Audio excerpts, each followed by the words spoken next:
Hello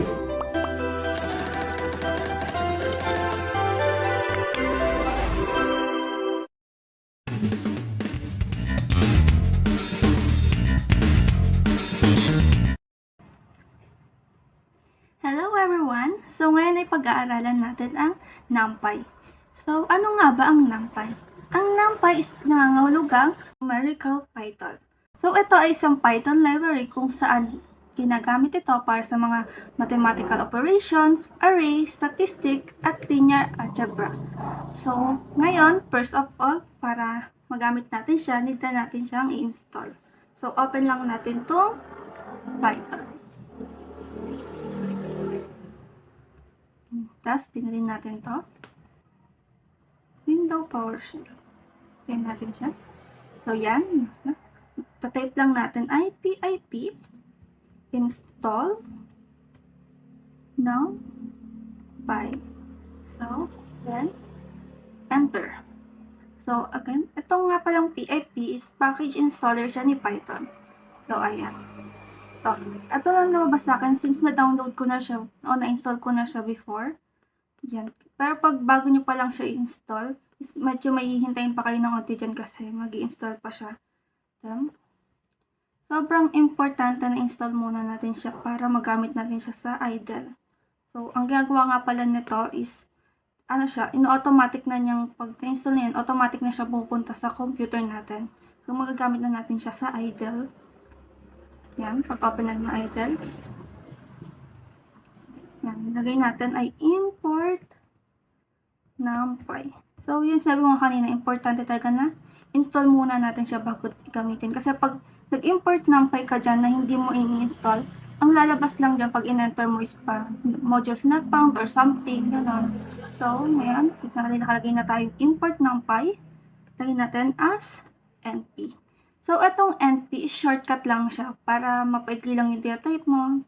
Imbes na full na NumPy, np na ilalagay mo. So, ito lang, example.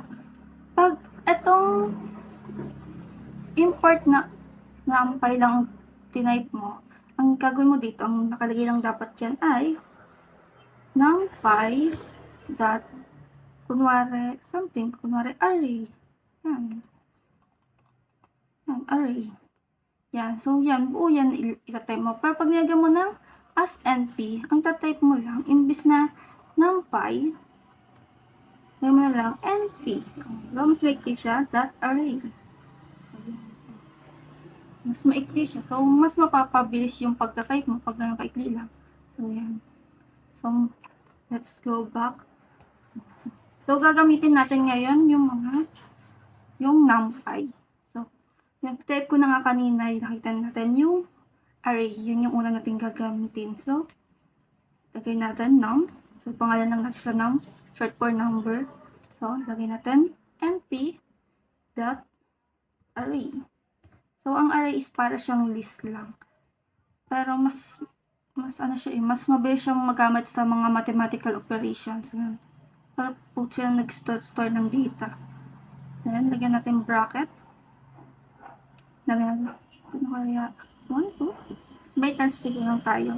10, 20, 30, 40, 50. Yan. Then, i-close na natin.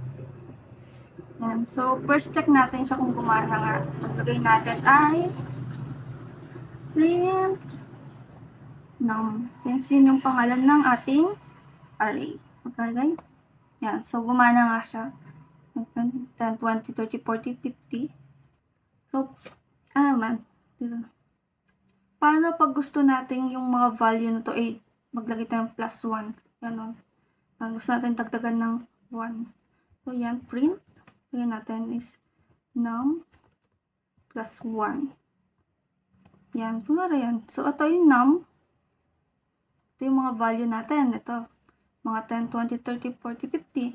So, gusto natin lagyan ng plus 1. So, ito. Kung 10, malalagyan ng plus 1. Yung 20, malalagyan ng plus 1. So, that ang kakalabasan nito, 11, 21, or something. Then, pag in-enter natin, yun nga. Yun ang lumabas. 11, 21, 31, 41, 51. Kasi nag-add plus 1 tayo. Yeah, ito, isa to yung hindi kaya gawin ng pag yung ordinary yung list lang, hindi natin nilagay yung array. So, mag-error to siya pag itong nilagay nyo. Pag itong print ng +1 yung ilagay nyo sa isang list, hindi siya gagana pag hindi naka-NPRA.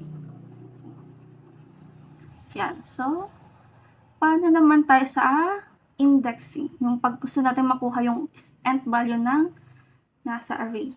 Kunwari, ito, gawin natin. Pag gusto natin kunin yung first term value, the type lang natin is print parenthesis, yung pangalan ng ating array, then bracket 0, since first term ang gusto natin hanapin.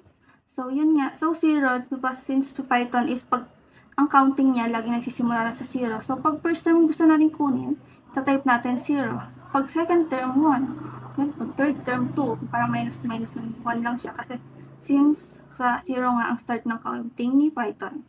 So, since gusto natin first term, so, dapat ang lalabas dito is 10. So, enter natin. So, yun. 10 nga lumabas kasi siya yung first term natin. So, what if naman gusto natin yung pang third term? So, lagyan natin print. Tapos, bracket. Yung pang third. So, since third, nalagay lang natin 2. 0 nga siya. So, wala mag-count. Close. Dapat ang lalabas dito ay 30. Yan. So, tama nga siya, 30. So, paano naman pag gusto nating makuha yung average? So, ang dito papasok si min. Dito natin magagamit si min, npmin, ganun. Then, print. Lagay natin. Pag gusto natin makuha yung average. Lagay natin, type natin ay np min. And then, parenthesis, yung pangalan ng ating array, no? So, yan. Close pa na. Yan. So, ito ay pagkuha ng average. Yung mean, parang meaning na rin niya is average. Yan. Pag in-enter natin, 30. So, try natin i-compute ng ano lang. So, 10 plus 20, 30 plus 30, 60 plus 40, 100 plus 50, 150. Divide natin kay 5, 30. So, tama nga. Yung average niya or yung mean niya is 30. Kumana siya. So, paano naman pag gusto natin makuha yung pinakang mataas o yung pinakang mababang value sa ating array? So, simple lang yon. Ilagay lang natin print. So, dito naman natin magagamit si max and si min. So, lagay natin np. Unahin natin yung pagkuha ng pinakamataas. Yun natin ay max. So, yun na, nakikita siya dito. Max. Tapos, yung parenthesis.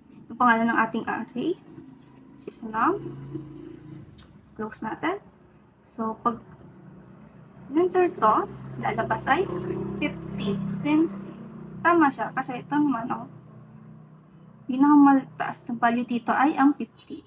So, paano pag yung pinakamababa naman, gagamitin naman natin, dito naman papasok si np.min.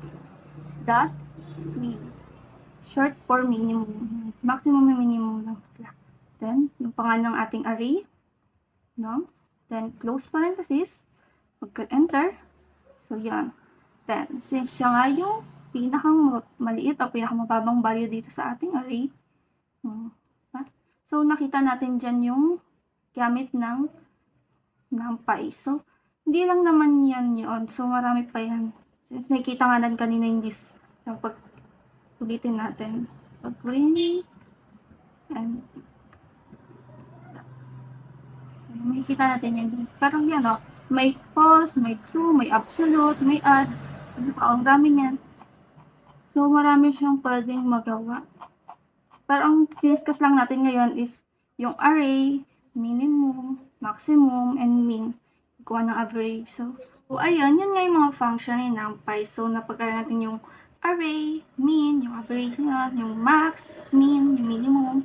So, yun nga, yung array, nag-i-store and nagpa-process siya ng data. So, tapos si min naman, kumukuha siya ng average, and then si max, kung ano yung pinakang mataas o pinakang malaki, si min na minimum, sa kanya naman yung pinakang mababa o yung pinakang maliit na value. So, that's all. Sana may natutunan kayo sa akin, and thank you for watching. Bye!